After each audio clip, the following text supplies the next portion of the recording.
Aku mulai langsung ya, teman-teman. Aku buka lagi. Assalamualaikum warahmatullahi wabarakatuh. Jadi perkenalan, aku Katlea Maharani Wiega, biasa dipanggil Rani. Jadi aku di sini adalah seorang mahasiswi jurusan farmasi ya, jurusan farmasi dari Universitas Jenderal Sudirman. Mungkin teman-teman belum tahu Universitas Jenderal Sudirman itu di mana. Universitas Jenderal Sudirman itu letaknya itu di Jawa Tengah, teman-teman, Purwokerto. Tapi aku asalnya dari Bengkulu gitu, jadi orang Sumatera, kuliahnya di sana gitu, teman-teman. Nah, sekarang kita mau ngapain ini? Kita jadi hari ini mau mengenal lebih jauh tentang jurusan farmasi. Nah, ini teman-teman mungkin udah pilih ya apa jurusan yang mungkin teman-teman ingin kenal lebih jauh gitu, yaitu jurusan aku, jurusan farmasi. Let's talk all about farmasi. Farmasi itu belajar obat-obat aja atau belajar yang lain gitu ya. Nanti kita akan bahas. Let's get to know more.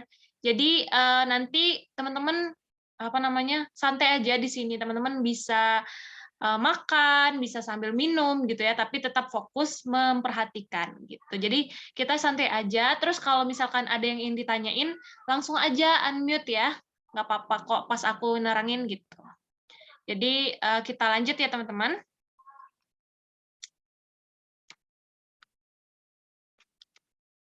Oke, yang pertama kita bahas apa aja nih tentang farmasi. Kita bahas apa aja.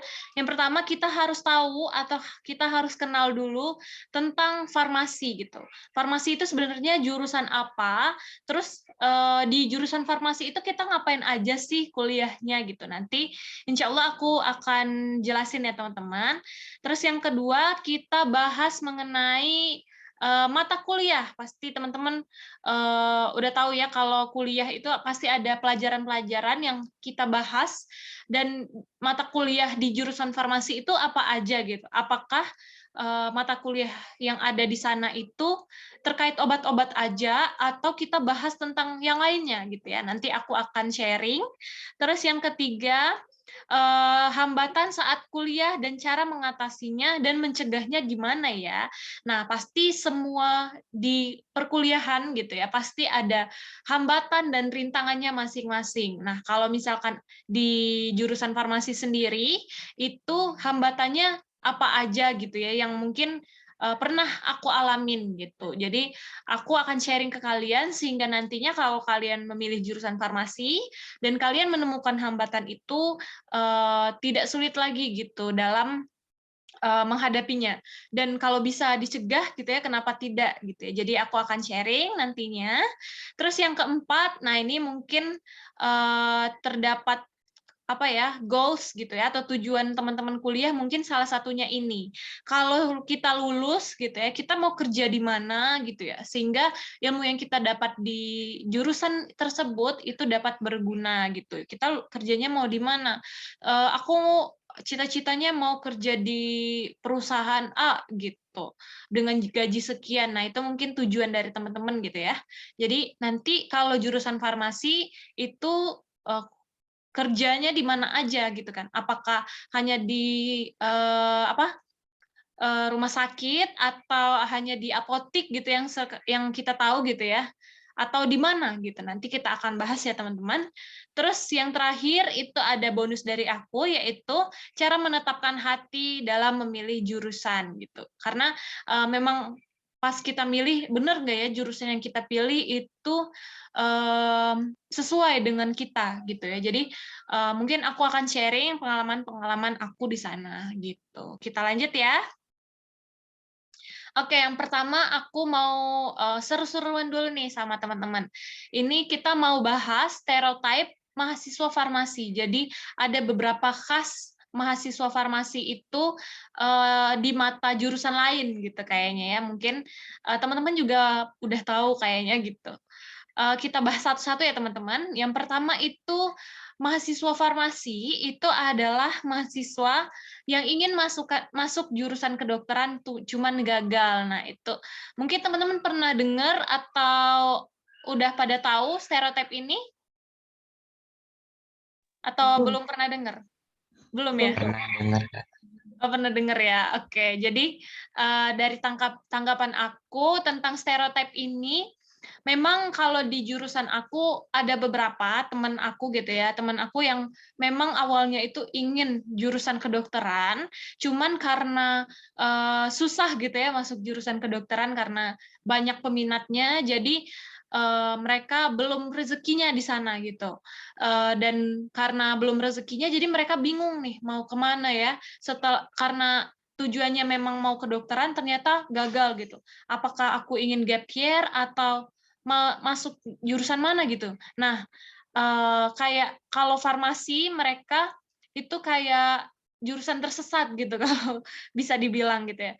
Terus ada dosen-dosen aku juga yang pernah nanya gitu, siapa di sini yang ingin masuk jurusan kedokteran tapi tersesatnya di jurusan farmasi. Nah, itu ada beberapa juga dosen seperti itu. Jadi mungkin stereotip ini memang melekat gitu sama jurusan farmasi, anak farmasi. Cuman tidak semuanya anak farmasi itu tuh pengen gitu ya. Jadi memang ada yang dari awal itu memang ingin jurusan farmasi gitu. Itu fun fact-nya gitu ya intinya dari stereotip ini. Gitu. Terus yang kedua ada ini anak farmasi pintar kimia. Nah ini mungkin pemikiran kalian kayak gitu atau gimana tentang mahasiswa farmasi? Iya, kayak gitu. Iya Kak, ya, ya, ya. Gitu ya, karena mungkin pikiran kalian anak farmasi itu belajarnya obat-obatan gitu ya, dan obat-obatan itu kan kayak bahan kimia semua gitu ya, jadi harus pintar. Nah, ini aku mau tanggapin stereotip ini, jadi sebenarnya mahasiswa farmasi itu ada juga yang memang expert yang pintar gitu farmasi kimia gitu ya. Cuman kebanyakan kayak aku gitu. Jadi nggak terlalu pintar kimianya memang karena kimia di farmasi itu sulit gitu ya teman-teman. Jadi aku juga nggak terlalu pintar gitu loh tentang perkimiaan gitu. Tapi yang dapat digarisbawahi di sini memang mahasiswa farmasi itu banyak banget pelajaran kimianya teman-teman. Dari mulai semester 1 sampai semester aku nih semester 7 itu ada mata kuliah yang berhubungan dengan kimia gitu. Tapi teman-teman tidak perlu khawatir, teman-teman intinya harus suka dulu nih sama kimia. Walaupun nggak terlalu suka, yang penting ingin belajar gitu ya. Teman-teman tuh ingin tahunya tuh tinggi gitu tentang kimia. Jadi teman-teman bisa gitu mengikuti. Karena aku sendiri tuh nggak terlalu suka. Maksudnya sebenarnya sama kimia gitu. Suka sih suka, cuman nggak terlalu paham karena yang pertama sulit dan lain sebagainya gitu kan banyak faktornya gitu. Tapi teman-teman tidak perlu khawatir, teman-teman harus semangat dan ingin tahu, ingin belajar gitu. Kayak gitu tuh yang penting apa namanya teman-teman semangat belajarnya, insya Allah bisa mengikuti gitu ya sampai akhir. Aku aja sudah semester 7 gitu lah sampai sekarang tuh masih bisa mengikuti gitu teman-teman. Jadi tidak perlu risau gitu ya kalau aduh aku tuh jelek banget nih kimianya gitu. Padahal ingin masuk farmasi itu bukan hal yang mutlak gitu harus pintar kimia gitu ya untuk mahasiswa farmasi gitu teman-teman. Terus aku lanjutin ya. Yang ketiga, salah satu jurusan yang paling susah gitu. Nah, ini di Instagram aku, di Twitter itu tuh banyak banget 10 jurusan paling sulit di Indonesia. Mungkin teman-teman pernah baca gitu ya. Nah, salah satu jurusan yang termasuk paling sulit itu adalah jurusan farmasi gitu. Ada yang pernah baca di Instagram gitu? Pernah Kak. Pernah ya teman-teman ya. Oke.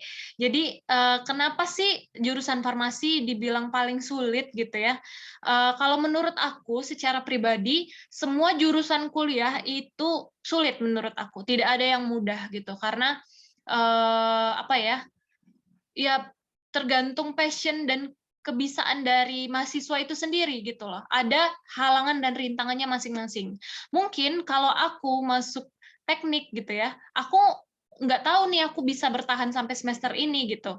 Terus mungkin kalau aku masuk jurusan bahasa Indonesia gitu, aku juga nggak akan tahu aku bisa atau enggak menjalani perkuliahan gitu ya. Jadi semua jurusan itu sulit, nggak ada yang mudah gitu teman-teman.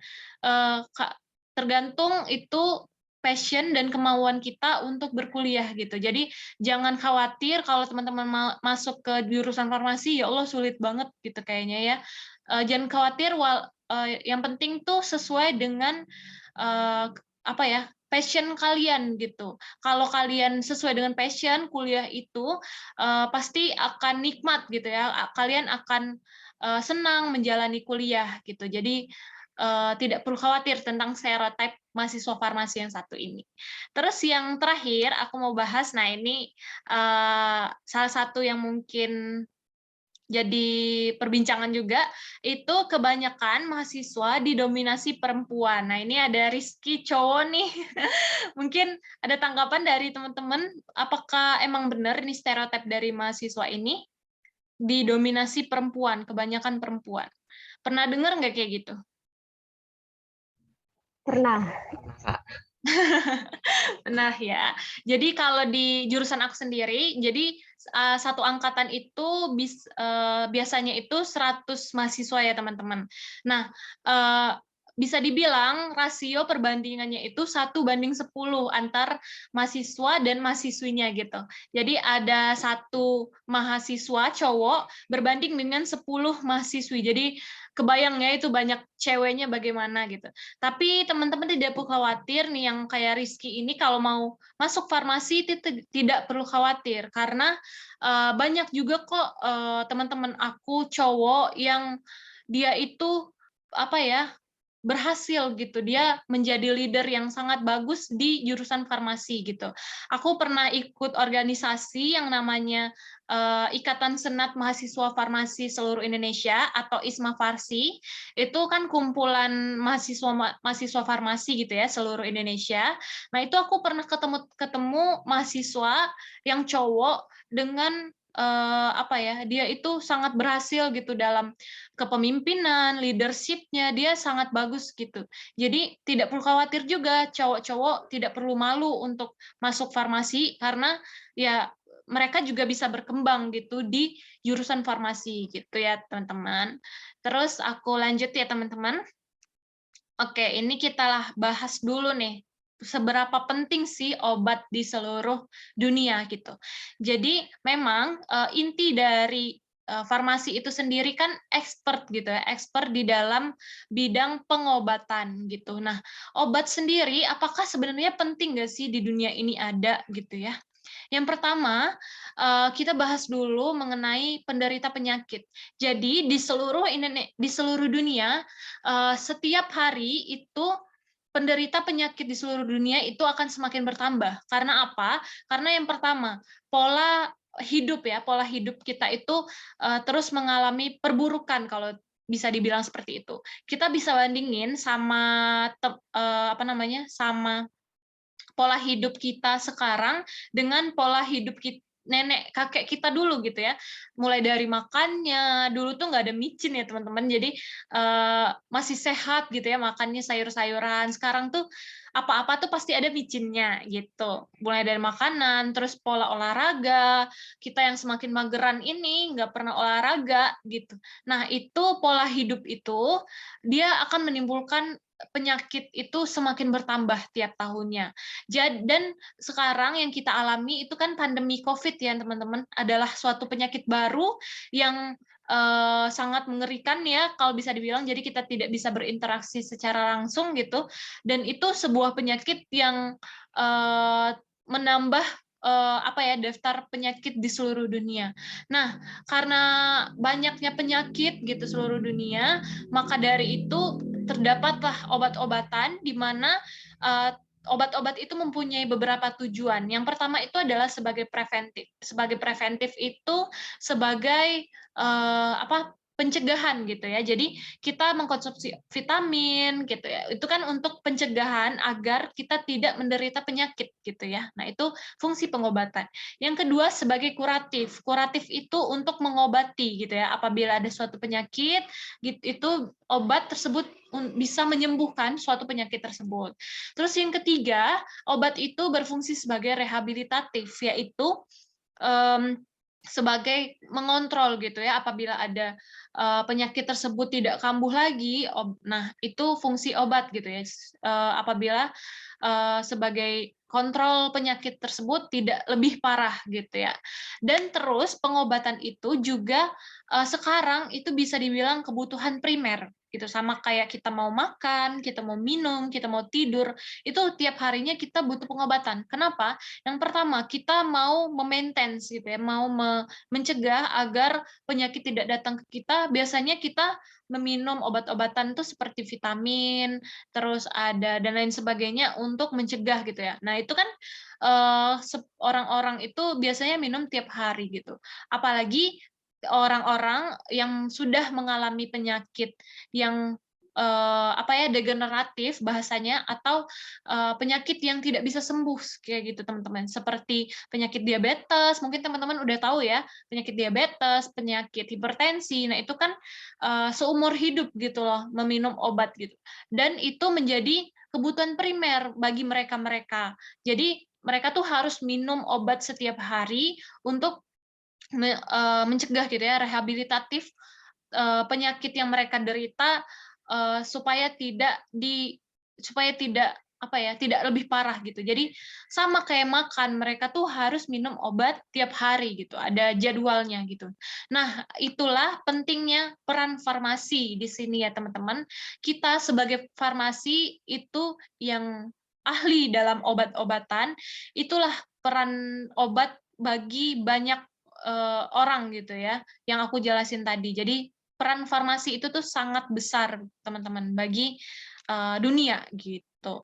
Terus kita yang selanjutnya itu masuk ke kenalan ya sama farmasi itu sendiri. Yuk kenalan dengan anak farmasi. Nah, ini aku cari pengertian gitu ya dari KBBI. Jadi farmasi itu adalah cara atau teknologi pembuatan obat serta cara penyimpanan, penyediaan, dan penyaluran.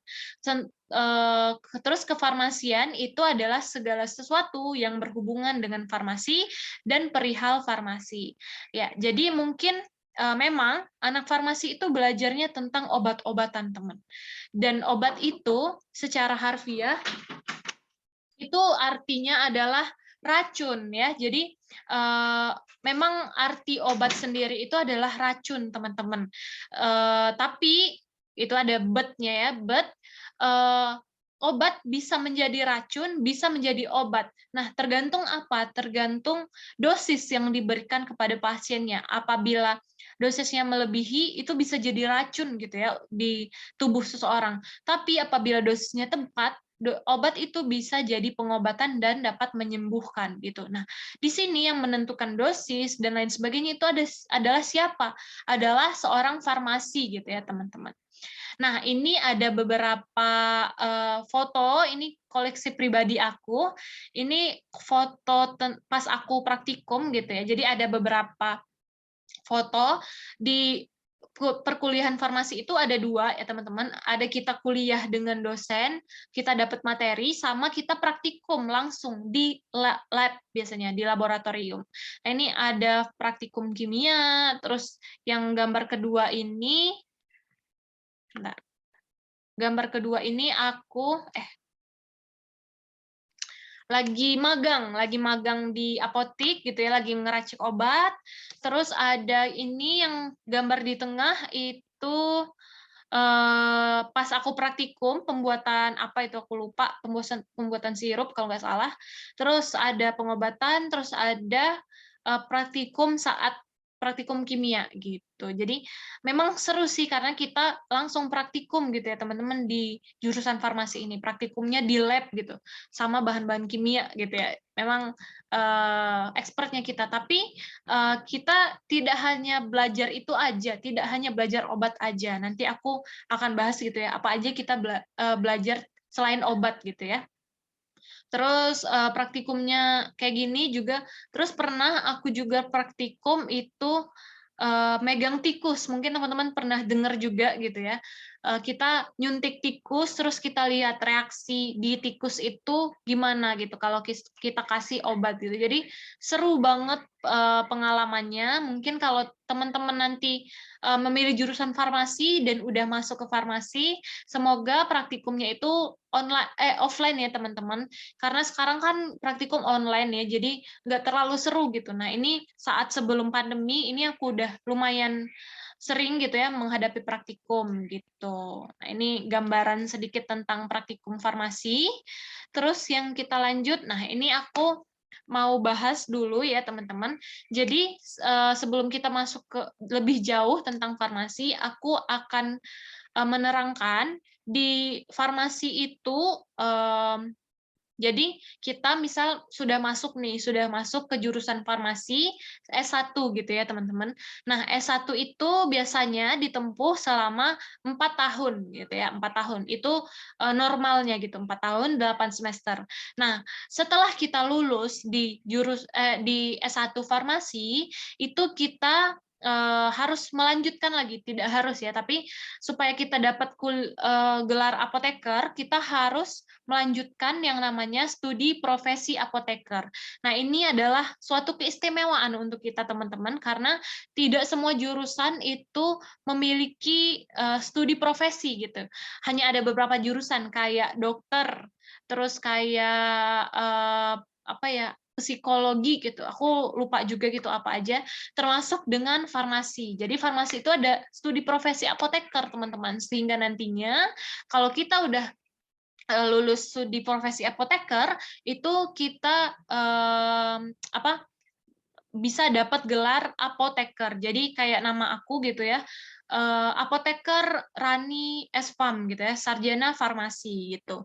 Nah, kenapa kita harus mengambil studi profesi apoteker? Karena kita ini jurusan istimewa gitu ya, karena kita tidak hanya cukup untuk S1 saja gitu, agar bisa apa ya, expert dibilangnya di mata kuliah atau di obat-obatan gitu ya, kita harus ngambil apoteker gitu. Sama sih kayak dokter gitu. Jadi dokter itu dia harus ngambil S1 dulu, kemudian 4 tahun normalnya, terus dapat sarjana kedokteran gitu ya. Apa namanya, gelar sarjana kedokteran gitu. Nah, mereka juga belum dapat gelar dokter tuh setelah lulus S1. Jadi mereka harus lanjut dulu studi profesi kedokteran. Kalau tidak salah namanya koas gitu ya. Aku nggak tahu, kurang tahu juga gitu ya. Dan setelah mereka studi profesi, baru mereka dapat gelar dokter di namanya gitu. Jadi dokter bla bla gitu ya. Nah, itu sama kayak kita gitu. Jadi kita harus lanjut studi profesi, itu studi profesi itu ditempuh selama 1 tahun gitu ya teman-teman. Dan setelah kita lulus studi profesi, kita baru dapat gelar apoteker gitu. Jadi di sini aku bilangnya apoteker gitu ya, karena itu gelar profesi kita gitu. Nah, terus aku mau bahas juga tentang peminatan di kuliah farmasi. Jadi di kuliah farmasi itu terdapat 2 peminatan. Yang pertama itu ada klinis. Jadi klinis itu adalah apoteker-apoteker yang kerjanya itu berhubungan langsung dengan pasien, kayak di rumah sakit gitu ya, pokoknya berhubungan langsung dengan pasien. Dan industri gitu. Jadi industri ini dia itu kerjanya membuat obat ya, kasarnya tuh kayak gitu. Jadi dia kerjanya di industri farmasi, pabrik-pabrik farmasi yang buat obat. Nah, itu harus ada apoteker gitu ya, teman-teman. Jadi terdapat 2 peminatan ini, dan di seluruh universitas itu biasanya beda-beda teman-teman peminatannya. Kalau di jurusan aku, universitas aku, itu peminatannya lebih ke klinis ya. Sementara kalau kayak di ITB gitu, nah di ITB itu biasanya jurusan atau peminatan kuliah farmasinya itu lebih ke industri gitu teman-teman. Nah itu beda-beda ya. Cuman di sini kita semua mata kuliah terkait klinis, industri, itu kita semuanya belajar di S1 dan di profesi apoteker gitu. Cuman bedanya mungkin kalau peminatan lebih ke industri kayak di ITB itu ada mata kuliah yang banyak membahas tentang industri gitu ya. Kalau kayak aku di klinis banyak mata kuliah yang membahas tentang klinis gitu ya. Jadi itu bedanya teman-teman. Oke, aku lanjut ya. Nah, ini aku mau bahas kita belajar apa aja di farmasi, teman-teman. Nah, aku udah bilang kan dari awal tadi kalau di farmasi itu kita tidak belajar tentang obat aja gitu ya. Memang secara umum, secara garis besar kita belajarnya itu berhubungan dengan obat. Cuman kita belajar apa aja sih yang bisa membuka mata kalian tentang farmasi. Yang pertama kita pasti itu belajar tentang obat gitu ya. Kita cara pembuatan obatnya, nanti kita belajar tentang pembuatan tablet, sirup, kapsul dan lain sebagainya itu kita belajar. Terus kita juga belajar tentang dosis ya, dosis obat itu berapa yang diberikan kepada pasien. Terus kita juga belajar tentang efek samping karena semua obat itu memiliki efek samping tergantung timbul nggak nih di pasien kalau gitu, atau efek sampingnya itu sangat besar atau tidak. Nah, itu kita yang tahu gitu teman-teman, kita yang expert di dalam hal tersebut gitu ya. Itu tentang obat.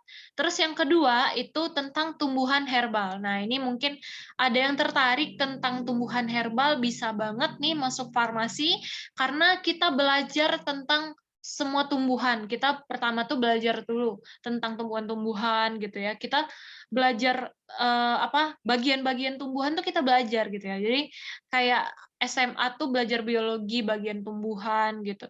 Terus kita semakin naik semester kita belajar tumbuhan herbal, khasiat tumbuhannya itu tuh untuk apa gitu ya. Karena sekarang kan lagi trending, lagi booming juga nih tentang tumbuhan herbal gitu karena adanya COVID gitu ya. Jadi tumbuhan herbal tuh banyak digunain lagi. Nah, ini peluangnya sangat besar gitu untuk farmasi. Jadi kita belajar khasiat tumbuhan.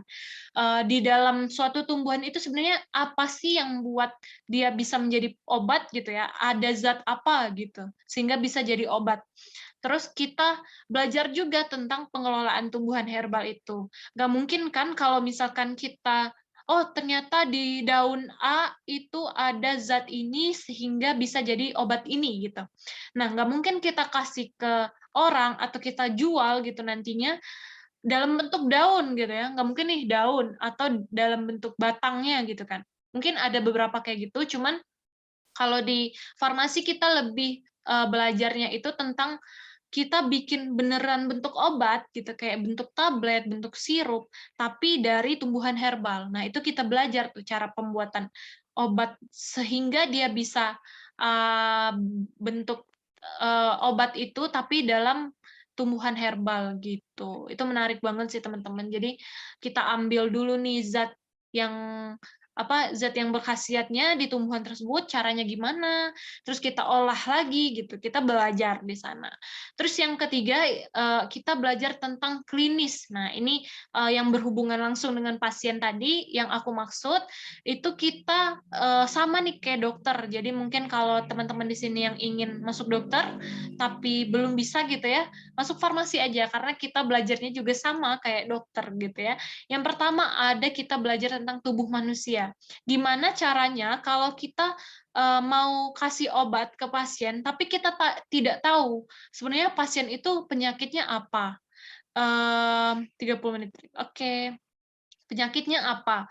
Terus di mana penyakitnya itu kan? Di bagian tubuh mana?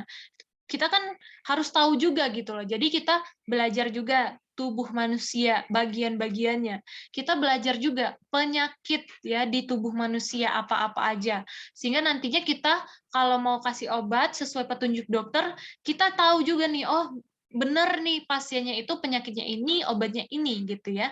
Gitu. Terus kita juga belajar tentang skill komunikasi teman-teman. Nah, ini kenapa? Karena nantinya misal ada suatu pasien, pasiennya itu datang ke dokter, terus dokter sudah kasih resep dan resepnya tersebut nanti akan ditebus di di farmasi gitu ya untuk menebus obat. Nah, di sana nggak mungkin dong kalau kita ngasih obatnya itu nih Bu, ini obatnya. minumnya segini, cara pakainya segini, udah gitu, nggak mungkin kan? Jadi kita harus mengerti juga kondisi pasien gitu. Pasiennya lagi sakit, masa kita ngasih obatnya kayak gitu? Gimana perasaan pasien gitu ya? Jadi kita harus tahu cara komunikasi ke pasien dalam pemberian obat. Jadi kita harus lihat dulu pasiennya itu adalah atau pasien anak-anak, pasien dewasa, atau pasien nenek kakek, kan itu cara pemberian obatnya juga beda ya teman-teman. Jadi kita belajar tentang pemberian obat kepada pasien dan skill komunikasi kepada pasien gitu. Dan yang terakhir kita belajar tentang industri, sebenarnya bukan yang terakhir ya, tapi ini aku rangkum aja gitu ya. Kita belajar cara penyaluran, cara pendistribusian, dan cara pemasaran gitu. Mungkin kalau teman-teman masuk jurusan farmasi, saat kuliah itu memang udah bikin tablet, bikin sirup gitu ya. Tapi mentok-mentoknya kalau di lab itu kita misal bikin tablet hanya 100 tablet gitu. Tapi kalau di skala industri itu kan kita udah sekali bikin tuh bisa 10.000 tablet, 50.000 tablet gitu. Jadi gimana caranya kita belajar juga tentang industri itu, kita bikin obat itu dalam bentuk skala industri gitu ya. Jadi banyak gitu. Kita juga belajar gitu ya. Oke, aku lanjut ya teman-teman. Nah, ini kita masuk ke mata kuliah farmasi. Kita belajar apa aja atau mata kuliah apa aja di farmasi. Yang pertama kita belajar dasar pelajaran, kita belajar lagi ya ada kimia, biologi, fisika dan matematika. Tapi teman-teman tidak perlu khawatir ya karena mungkin teman-teman udah bosen nih dari SMA, aduh belajarnya yang itu lagi, terus di kuliah dapat lagi, tapi tidak perlu khawatir ya, karena ini biasanya kalau dasar-dasar itu di semester-semester awal gitu, semester 1, tapi kalau kimia mungkin terus ada gitu tiap semester karena ya itu aku sudah jelasin tadi, dan kimia itu tiap semester tuh beda-beda sih apa mata kuliahnya, tapi yang berhubungan dengan kimia gitu. Terus ada biologi, fisika dan matematika biasanya itu di awal semester gitu ya. Terus yang kedua itu ada farmakologi dan anatomi. Jadi kalau mata kuliah farmakologi itu kita belajar tentang bagaimana sih obat itu dia berjalan atau bekerja di tubuh kita gitu ya. Aku contohin obat paracetamol. Kita meminum obat paracetamol nih.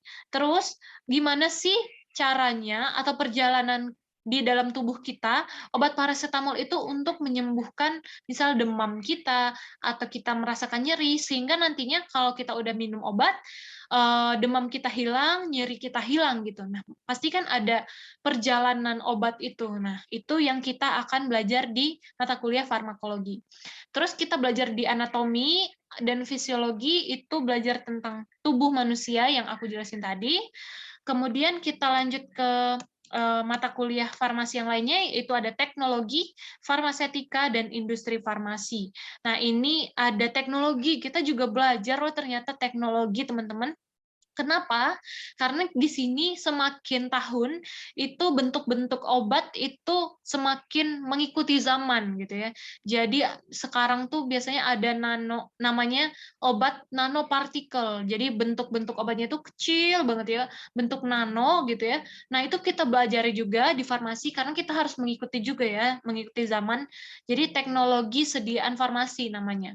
Kita bentuk-bentuk obat, terus sekarang kan juga ada obat obat jerawat tuh biasanya tuh yang bentuknya atau ada jarum-jarum kecilnya gitu. Nah, itu semuanya belajarnya siapa? Yaitu farmasi gitu, teman-teman. Terus ada farmasetika. Farmasetika itu art gitu ya. Kita juga belajar seni ternyata. Jadi dalam pembuatan obat kita tidak terpaku hanya di buku gitu ya. Kita juga ada seninya dalam pembuatan obat itu. Karena apa? Karena di obat itu kita harus tahu, kita harus bisa nentuin warna gitu ya. Kita harus tahu rasa gitu ya. kan rasa manis gitu, karena semua obat itu biasanya pahit teman-teman. Jadi obat yang beneran obatnya itu pahit, tapi seorang farmasi membuat obat dengan rasa manis, jadi ditambah pemanis, ditambah pewarna, nah, itu kan ada seninya gitu. Apalagi untuk obat-obat ke anak-anak gitu ya. Jadi sehingga pasiennya itu tertarik minum obat dan ingin minum obat gitu ya. Terus ada belajar industri farmasi, tadi udah aku jelasin, pembuatan obat dan lain sebagainya. Dan yang terakhir kita belajar tentang farmakognosi, itu kita belajar tentang tanaman herbal gitu. Ini beberapa mata kuliah di farmasi, ada juga yang belum aku bahas gitu ya. Tapi apa ya? Secara garis besarnya itu mata kuliahnya ini gitu ya teman-teman. Aku lanjut ya. Nah ini masuk ke dalam hambatan jika kuliah di jurusan farmasi. Yang pertama itu ada tugas bertumpuk dan laporan praktikum gitu. Jadi ini mungkin hambatan seluruh jurusan, tapi kalau di farmasi ada plusnya, ada plus laporan praktikum gitu. Jadi kita udah diberikan tugas yang banyak sama dosen, dan kita juga harus bikin yang namanya laporan praktikum gitu ya, sama kayak kita buat tugas juga gitu. Jadi double gitu kita bikin tugasnya. Nah, gimana cara kita menghadapi hambatan ini? Yang pertama, kita buat dulu skala prioritas. Jadi skala prioritas mana nih apa namanya tugas yang deadline-nya dikit lagi dan bisa dikerjakan secara cepat. Kita bikin skala prioritas. Yang kedua, kita harus fokus dan kerjakan satu persatu sehingga nantinya apabila kita fokus cepat gitu dalam pengerjaan tugasnya. Karena kalau misalkan kita nggak fokus, teman-teman, itu aduh tugas banyak gitu. Tapi kita nggak ngerjain gitu. Jadi terlambat kita membuat tugas gitu ya. Jadi kita harus fokus. Dan yang ketiga, bangun kerjasama yang bagus antar anggota kelompok. Kenapa? Karena biasanya itu kalau praktikum itu kita berkelompok gitu ya, dan membuat laporan juga berkelompok. Dan ada juga dari semester 1 sampai semester 7, kelompoknya itu aja, orang-orangnya sama, itu aja. Jadi kita harus bisa membangun kerjasama yang baik antar anggota kelompok, karena kalau enggak ya kita nggak bisa gitu ngerjain secara maksimal gitu ya. Terus yang kedua, hambatan yang biasa dihadapin tidak mengerti materi. Nah, ini aku juga sering gitu ya menghadapi hambatan ini gitu ya. Karena materinya tuh lumayan high gitu ya, tinggi gitu. Jadi kita harus bisa memahami materi itu. Yang pertama, cara hadapinnya, yang pertama buat kelompok belajar gitu. Cari circle-circle di jurusan farmasi nanti yang bisa diajak untuk belajar bareng gitu. Nggak apa-apa, ambis-ambis aja gitu teman-teman kalau di perkuliahan gitu ya. Jangan cari yang males-malesan, karena apa? Nanti kalau circle kita males, ya kita juga ikut malas gitu. Jadi cari kelompok belajar yang semangat gitu dalam belajar. Jadi kita ikut semangat juga. Terus yang kedua, tumbuhkan semangat belajar, itu of course ya yang pasti gitu ya. Dan yang ketiga, aktif dan menyimak dalam kelas gitu. Jangan skip saat kelas gitu ya. Apalagi kalau online sekarang tuh biasanya problematikanya ngantuk, terus banyaklah problematika sehingga kita nggak fokus tuh di dalam kelas. Nah, kalau menurut aku itu jangan gitu ya, karena teman-teman harus fokus aja di dalam kelas dan kalau bisa tanya aja sama dosen. Tidak perlu khawatir karena dosen itu biasanya suka sama mahasiswa yang sering bertanya gitu. Dan teman-teman tidak perlu khawatir dibilang itu ini aja nih si A cari caper gitu ya, caper sama dosen aja nih gitu. Nggak perlu gitu. Pokoknya hilangkan semua rasa kayak gitu. Teman-teman kalau mau belajar banget, ambis banget, bodo amat orang yang mau bilang, ih ambis banget tuh orang. Emang mereka yang apa namanya yang membiayai kita kuliah kan enggak gitu ya. Kita udah bayar mahal-mahal kuliah, kita nggak dapat apa-apa kan rugi gitu ya. Jadi ambis aja, gas terus gitu ya. Terus yang ketiga, merasa bosan kuliah dengan materi yang sulit. Karena materi sulit, jadi ya Allah bosan banget gitu, pengen skip gitu ya. Nah, itu cara hadepinnya gimana? Yang pertama kita luruskan niat kembali. Niat kalian masuk kuliah tuh apa gitu. Terus ingat lagi niat kalian di jurusan farmasi, aku mau A gitu kalau kuliah. Jadi kalau kalian udah meluruskan niat, insya Allah nanti akan semangat lagi kuliahnya. Terus yang kedua harus ini healing ya. Jadi kalau aku healingnya biasanya tidur, terus apa jalan-jalan gitu ya. Nah itu harus karena kita harus membuat diri kita juga nyaman gitu dalam perkuliahan. Terus self love. Nah, ini self love juga penting. Kalau biasanya kalau aku self love-nya aku mau beli jajan A, jajan B. Nah, itu nggak apa-apa teman-teman, biar kita semangat lagi di dalam perkuliahan. Dan cari support system. Nah, ini juga sangat penting nih. Cari support system tuh paling utama gitu. Yang pertama adalah keluarga gitu ya. Keluarga sangat-sangat mempengaruhi kita saat kuliah. Dan terus teman-teman juga bisa cari pacar, nggak apa-apa kok sebenarnya. Cuman pacarannya yang positif gitu ya, nggak apa-apa gitu. Tapi kalau yang negatif lebih baik dihindari gitu. Itu hambatan-hambatannya. Terus kita lanjut. Nah, ini ada yang tahu teman-teman siapa? Ada yang kenal? Belum ya? Nah, ya. Oke, ini do you know who she is? Gitu. Ini beliau adalah seorang CEO, jadi pemilik dari PT Paragon Technology and Innovation. Kemudian beliau adalah pemilik brand kosmetik Wardah, pemilik brand kosmetik Emina, dan termasuk ke dalam salah satu dari 25 bisnis yang memiliki dampak besar di dunia bisnis. Versi majalah Forbes. Nah, siapa yang nggak tahu sih brand kosmetik Wardah, Emina, kalau nggak salah tuh ada Kaf kalau nggak salah. Nah, itu beliau pemiliknya. Nah, kalian tahu ini siapa? Ini adalah Ibu Nur Hayati. Jadi beliau adalah CEO PT Paragon dan beliau adalah seorang profesi apoteker gitu ya. Jadi beliau profesinya apoteker, beliau pebisnis yang handal, dan mungkin teman-teman di sini bisa jadi the next Ibu Nur Hayati gitu ya. Dan mungkin bisa jadi bisnis yang lebih handal lagi dari beliau gitu. Dan beliau seorang apoteker gitu, teman-teman. Jadi apoteker tidak sepenuhnya bekerjanya itu di rumah sakit atau di apotek gitu, tapi bisa jadi pebisnis yang handal seperti beliau, seperti Ibu Nur Hayati ini gitu. Jadi apoteker itu sekarang udah keren-keren banget teman-teman. Oke, lanjut ya. Nah, ini kita masuk ke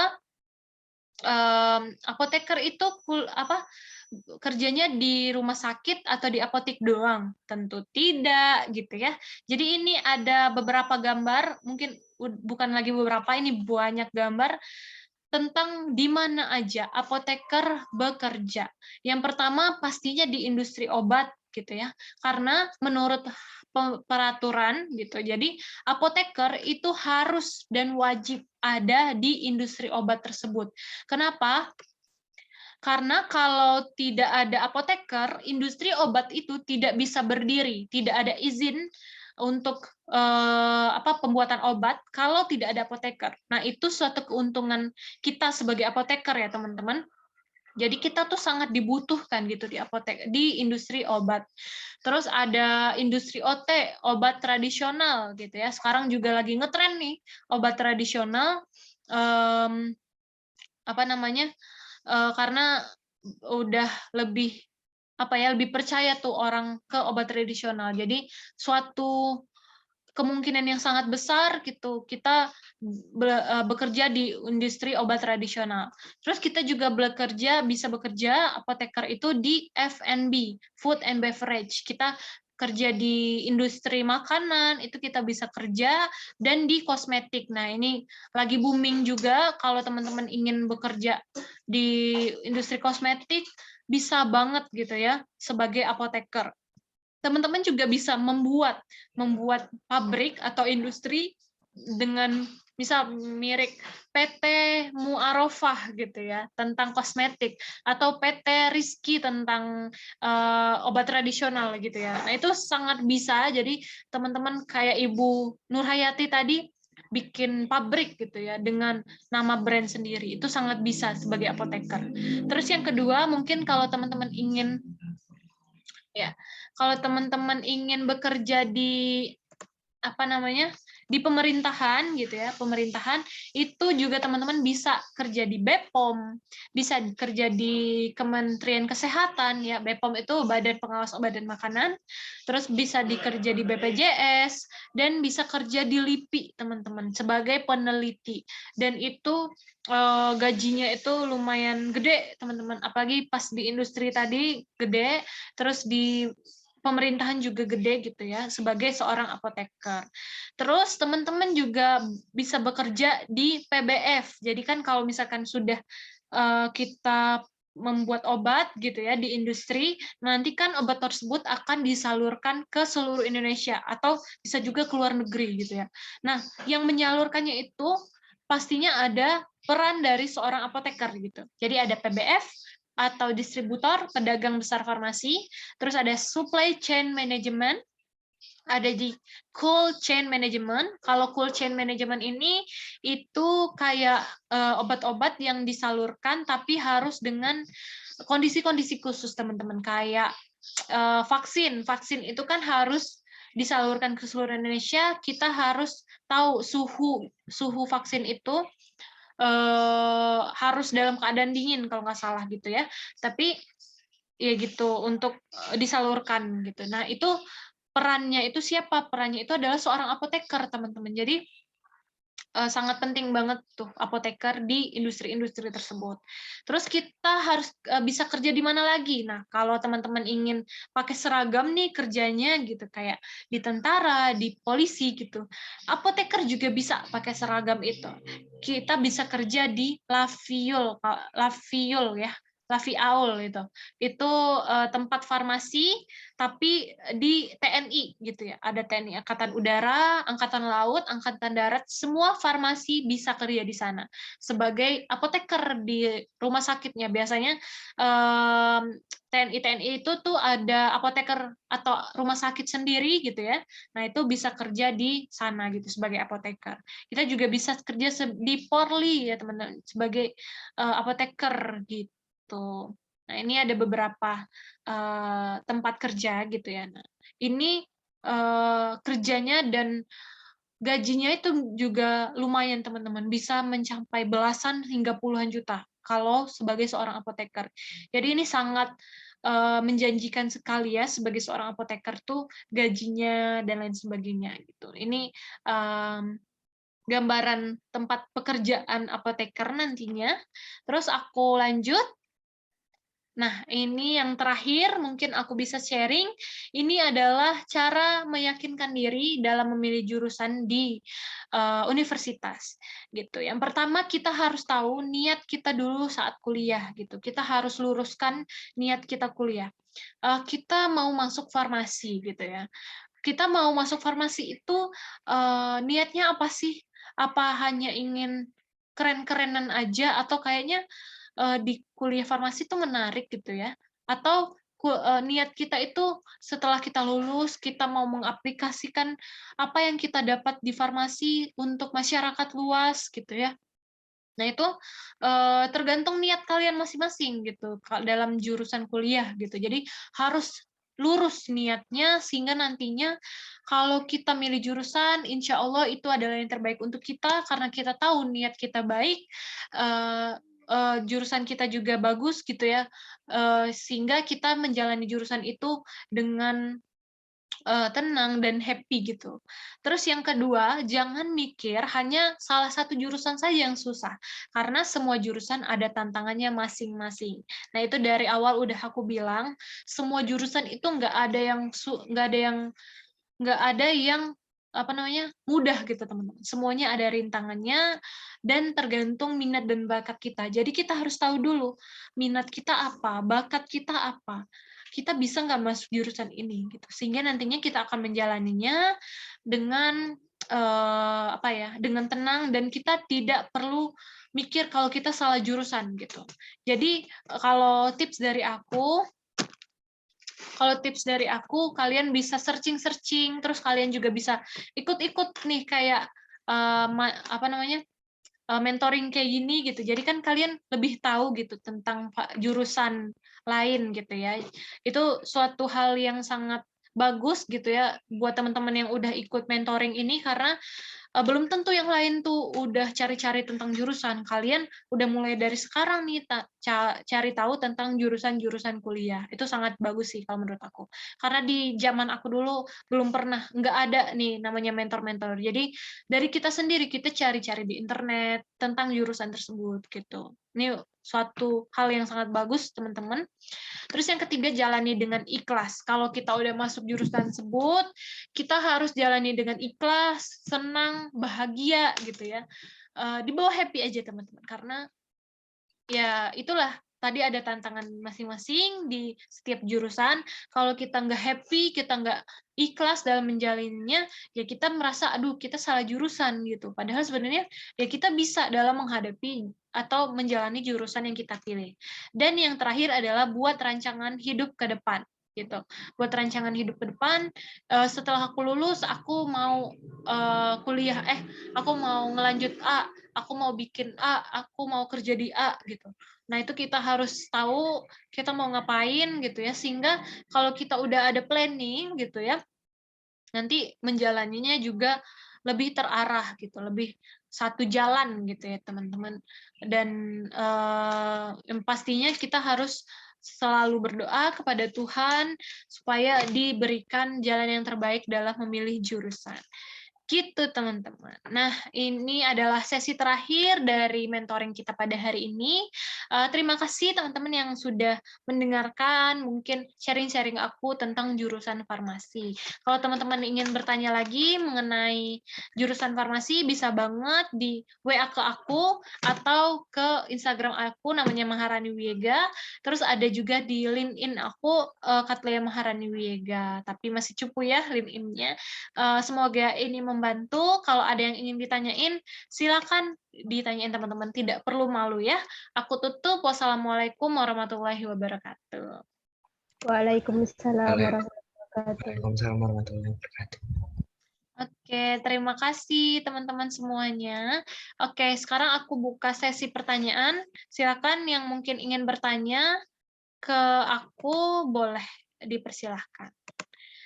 Tidak hanya tentang jurusan farmasi aja, kalau mungkin kalian ingin lebih tahu tentang kuliah gitu ya, secara umum kuliah tuh emang bener tuh kayak di TV-TV itu seneng apa seru gitu atau lain sebagainya. Boleh ditanyain ya teman-teman? Bentar. Oke, silakan.